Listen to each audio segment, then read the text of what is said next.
Ladies and lads, a lot of information just came out on Season 2 of Tekken 8 on the recent Tekken Talk, and there is a lot to talk about. I'm going to break down this video into separate parts to make it easy to digest. First, we'll talk about new characters. Next, balance changes. Moving on after that, we'll speak about system changes. And then finally, we're going to talk a little bit about the ranked changes, as well as a little bit about the Ghost Battle updates. And before I continue, just a quick reminder to hit that sub button, as I'll definitely be posting a lot more content on this channel throughout the year. Thank you, and let's get started. So first up, new characters. So Anna Williams, to no one's surprise, was announced at the Tekken Talk with a brand new look. She looks really cool and has some cool changes with new lows, as well as showing some legacy moves like her QCF1, which has a just frame version now, as well as her full crouch down for 2 sweep, and of course, stances that she had in Tekken 7, alongside moves that involve her rocket launcher. Overall, she is a character that I think will be quite strong. I'll definitely give her a go. Early release for those with the Ultimate Edition or the Deluxe Edition upgrade pack will be March 31st, and for everyone else, it will be April 3rd. Furthermore, a roadmap was revealed for the rest of the characters that will be revealed this year, and it was announced that there will be an original character being revealed. They mentioned that they take time and care to create these characters as they are representative of a certain region, and they want to be as accurate as possible. Now, I know that the Tekken team was in Madagascar recently, so I wonder if the character is going to be from there, although I still do hold out hope for a character from Pakistan or India. For the brown brothers and sisters, please. My guess is the other two will be a returning character and a final guest character announced at the Tekken World Tour Finals 2025. Tifa maybe? Who knows? Alright, next up, balance changes. So Bandai Namco announced that there's going to be around 1,500 changes made across all characters in the roster. That is a huge number of buffs and nerfs, but we won't be getting the list until later on, probably near the end of March. Now, we don't know who's been nerfed and buffed, but judging by this picture of Harada saying that Nina is nerfed, and footage showing that Dragunov's QCF4 doesn't hit grounded anymore, we can assume that the known top tiers will be getting some good nerfs. Praying for Yoshimitsu nerfs. There's also footage of Zafina having an install now, which is really interesting. I wonder if that means that every character will have one, since pretty much every character that's been added in since release has had an install. This might be the direction they want to go in for Season 2.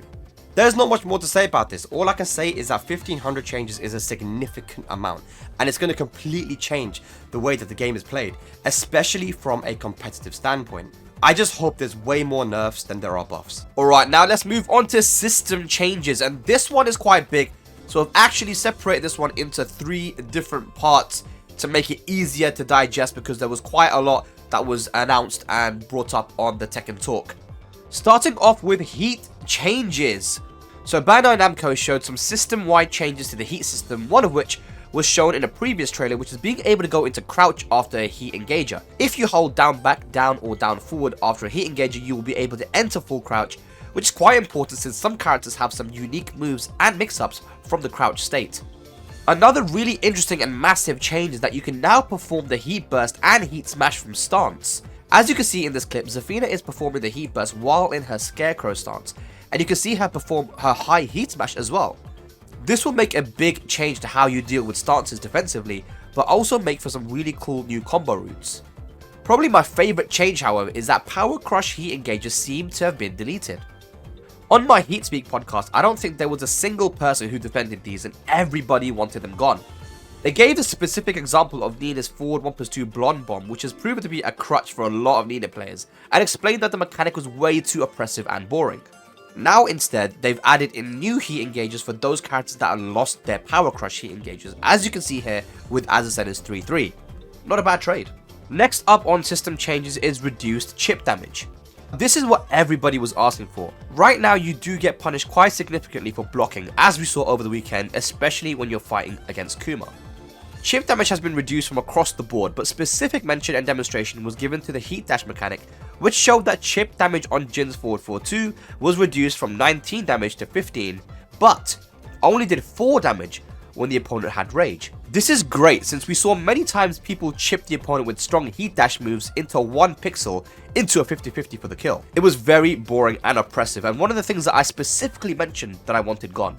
However, the biggest system change is one that has always been in Tekken until now, and that is sidestepping into the foreground from crouch. Now previously you were only able to sidestep into the background from crouch, so if you're on P1 that means you're forced to sidestep left, and for P2 sidestep right. This was very important for certain characters. For example, with Law, if he does forward 1+2 and the opponent is on P1, while standing 4 was a frame trap and it tracked sidestep left, which is the only way the opponent could go. With this change now, you would be able to sidestep right no matter the side you're on. This is the case now with multiple characters. Mix-ups are going to change a lot. This also has the added benefit of it no longer mattering what side you're on when you're online, since both of you could have been on P1 and it was really confusing seeing your opponent sidestep into the foreground. A couple of other changes to mention are that they increased the input buffer window at the start of the round so your inputs don't get eaten up anymore at round start, which happened a lot in Tekken 8. Furthermore, they increased the sidestep buffer window in general, so that sidestepping strings and sidestepping in general becomes easier to execute. They showed Law's back 1-2-2 string and how much easier it is to sidestep left the final hit. These are all huge system changes that are going to change the way that Tekken is played and the way that Tekken feels. Maybe huge isn't even the right word to describe just how big this is. The community, however, is very split on this, and I don't know what to think myself until I get my hands on the game to really feel how these changes feel, right? But I think that it was a change that was made to make the game feel more accessible, right? So, I wonder what you guys think, man. Let me know. What do you guys think about being able to sidestep from crouch into the foreground and background?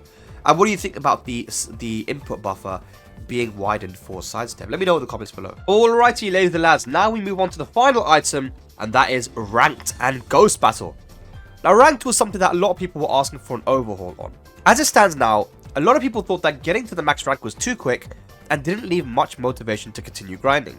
Now, multiple changes have been made to the rank system to make it a more fair experience. Firstly, skill-based matchmaking will be determined based on your highest achieved rank rather than your Tekken prowess. The problem with Tekken prowess is that it didn't really decline too much when you lost, so it caused an imbalanced matchmaking. Furthermore, an adjustment has been made to increase the ceiling of the ranks that your characters have based on your max rank. Here's a look at some of the changes. For example, in Season 1, if you got Raijin or 22nd Dan, the rest of your characters will be Garyu or 15th Dan. In Season 2, getting Fujin or 21st Dan puts the rest of your characters up to Mighty Ruler or 18th Dan.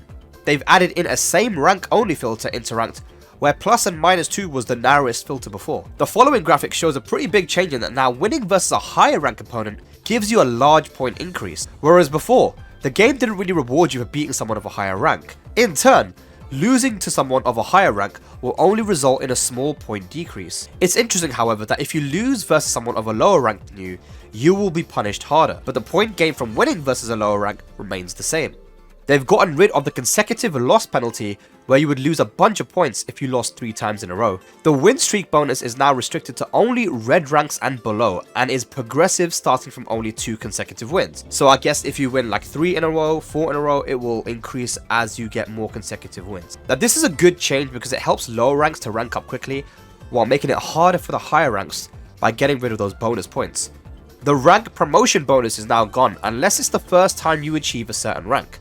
This is really important because when you got demoted and were on promotion again, winning your promotion gave you a huge bonus, which meant that it made more sense to lose your demotion match than to win it in order to gain the promotion bonus boost. Probably again one of the biggest announcements during this Tekken talk was that a rank reset is now going to be implemented in Tekken 8.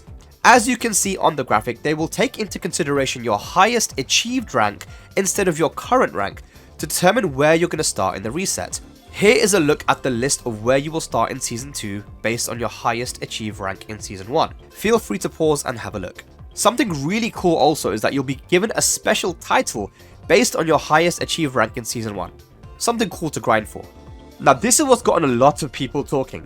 8 new ranks have been added beyond God of Destruction, ending with God of Destruction Obros or God of Destruction Infinite. Special coloured balls are added into the rank picture until we get to 8 for the maximum rank. Apparently, according to the developers, it will be very difficult to obtain this maximum rank, but we'll have to wait and see because there are some ranked demons out there.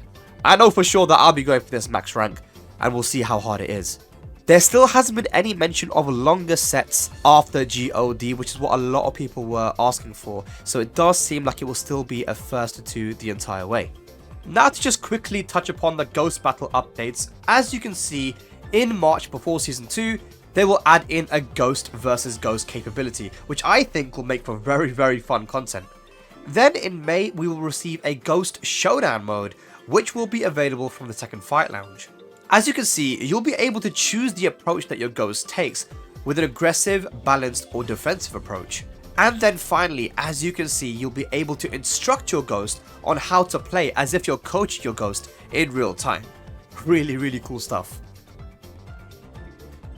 That is going to be it for the Season 2 Tekken Talk overview. I hope you guys learned something from this and I was able to, put down in a very short amount of time kind of what was talked about, and hopefully you guys are up to date now. I do apologize if I sound a little bit off, guys. I just came back from Germany from the European Cup finals doing commentary, and I got a flu, so I'm sorry if I sound a little bit stuffy, a bit off.